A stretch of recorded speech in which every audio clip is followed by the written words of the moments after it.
Hello everyone, this is Vanati again with the Agam Embryology webinar series, and today we're going to talk about fertilization. Fertilization is the process by which male and female gametes fuse, and this occurs in the ampullary region of the uterine tube. Around 14 days prior to the menstrual bleeding, ovulation takes place. The ovum is taken up by the fimbrial end of the uterine tube. If an intercourse takes place at about this time, the spermatozoa swim into the uterus and the uterine tube.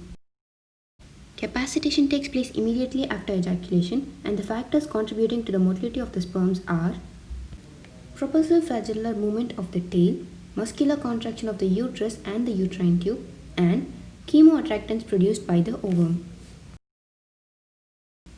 Here we see the ovum undergoing the second meiotic division at the infundibulum, and then fertilization takes place at the widest part of the uterine tube, which is the ampulla. As the sperm reaches the zona pellucida, the zonal protein ZP3 facilitates acrosome reaction.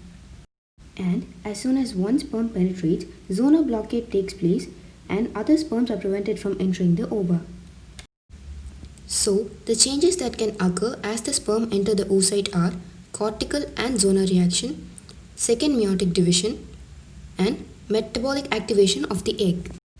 When spermatozoa comes in contact with the egg, plasma membrane of the two cells fuse and the male and female pronuclei lose their nuclear envelope and fuse.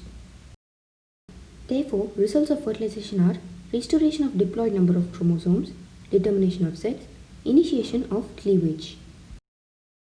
Due to metabolic activation of egg by fertilization, cleavage is initiated.